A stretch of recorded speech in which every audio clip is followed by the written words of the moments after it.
नमस्ते। तो चलिए आज जंगल के बहुत ही मजेदार रहस्य को सुलझाते हैं जो नंबरों और सीक्रेट कोड से जुड़ा हुआ है। सोचिए, एक जादुई पत्थर है जिसमें कोई भी नंबर डालो तो वो बदल जाता है।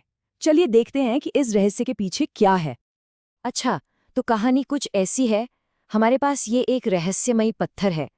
इसमें जब कोई नंबर जाता है तो अंदर वो एक सीक्रेट नंबर से मल्टीप्लाई होके एक नए रूप में बाहर आता है। तो सवाल ये है कि आखिर इस पत्थर के अंदर वो सीक्रेट नंबर है क्या? तो हमारे पास कुछ सुराग हैं। हमने कुछ नंबर इस पत्थर में डाले और बाहर जो नंबर निकले वो हैं 28, 36, 48 और 72। यही नंबर हमें उस सीक्रेट नंबर तक पहुंचाएंगे। तो अब आता है असली सवाल, क्या हम उस मल्टीप्लायर यानी उस सीक्रेट नंबर का अंदाजा लगा सकते हैं जिससे पत्थर के अंदर नंबर मल्टीप्लाई हो रहे हैं? जरा सोचिए, वो कौन सा नंबर हो सकता है जो इन चारों नंबर्स 28, 36, 48 और 72 को बना सकता है? तो अगर इसका जवाब 1, 2 या 4 सोचा गया है तो ये बिल्कुल सही है। ये तीनों ही नंबर हमारी पहेली का पहला हिस्सा सॉल्व करते हैं। ये सभी नंबर्स 28, 36, 48 और 72 को पूरी तरह से डिवाइड कर सकते हैं।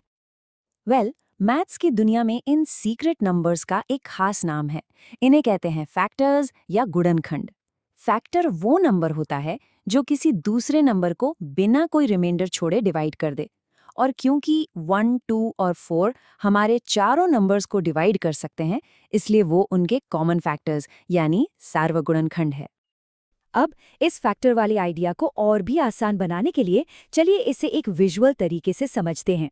हम नंबर्स को रेक्टेंगुलर शेप्स यानी सारणियों में अरेंज करके भी उनके फैक्टर्स ढूंढ सकते हैं। मान लीजिए हमारे पास नंबर है 12। हम इसे 12 ब्लॉक्स की एक सीधी लाइन में रख सकते हैं, या फिर 6 ब्लॉक्स की 2 लाइनों में, या फिर 4 ब्लॉक्स की 3 लाइनों में। हर एक रेक्टेंगल हमें 12 के फैक्टर्स का एक नया जोड़ा बताता है। तो देखा, इस तरह से हमें 12 के सारे गुणनखंड मिल गए। 1, 2, 3, 4, 6 और 12। ये सभी वो नंबर्स हैं जो 12 को पूरी तरह से डिवाइड कर सकते हैं। तो हमने ये तो समझ लिया कि 4 नंबर 28 का एक गुणनखंड है। लेकिन अगर इसी बात को पलट कर देखें तो हम ये भी कह सकते हैं कि 28 नंबर 4 का मल्टीपल यानी गुणज है। हमारे जादुई पत्थर से निकले सारे नंबर्स 28, 36, 48 और 72 असल में 4 की गुणज हैं।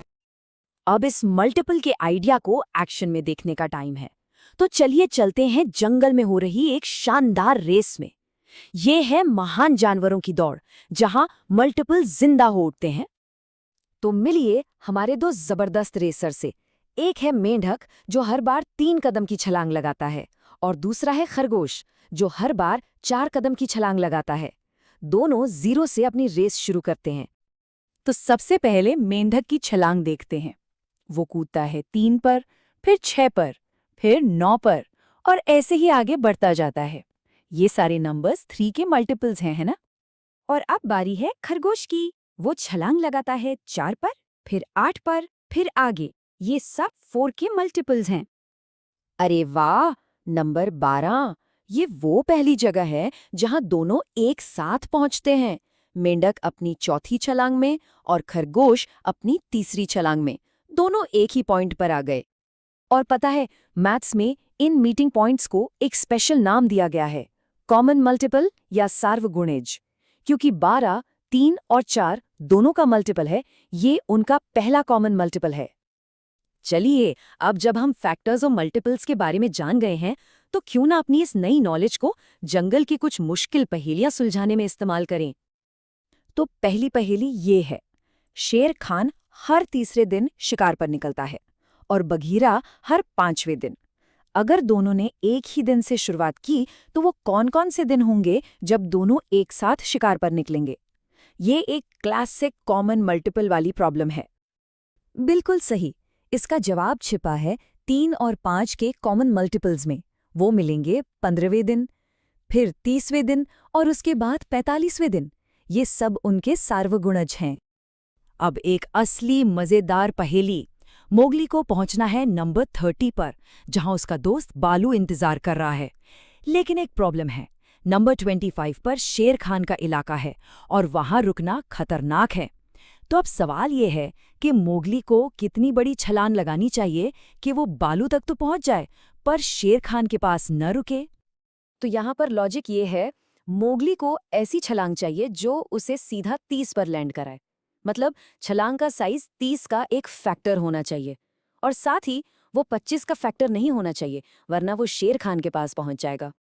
तो चलो दोनों नंबर्स के फैक्टर्स को लिस्ट करते हैं।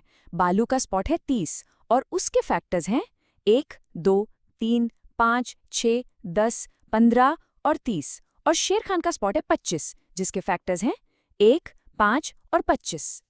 तो सेफ रास्ता निकालने के लिए क्या करना होगा? हमें 30 के फैक्टर्स में से वो फैक्टर्स हटाने होंगे जो 25 के भी फैक्टर्स हैं, यानी 1 और 5। तो फिर मोगली के लिए सेफ जंप्स कौन से बचे? 2, 3, 6, 10, 15 और 30 कदम की छलांग। तो आज की कहानी से ये तो साफ हो गया कि फैक्टर्स यानी गुणनखंड सिर्फ नंबर नहीं होते, ये तो पहेलियां सुलझाने की एक चाबी की तरह हैं।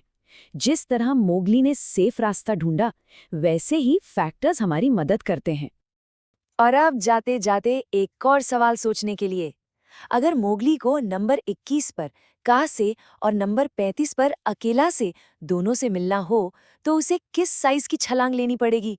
सोचिएगा, इसका जवाब भी 21 और 35 के कॉमन फैक्टर्स में ही छिपा है।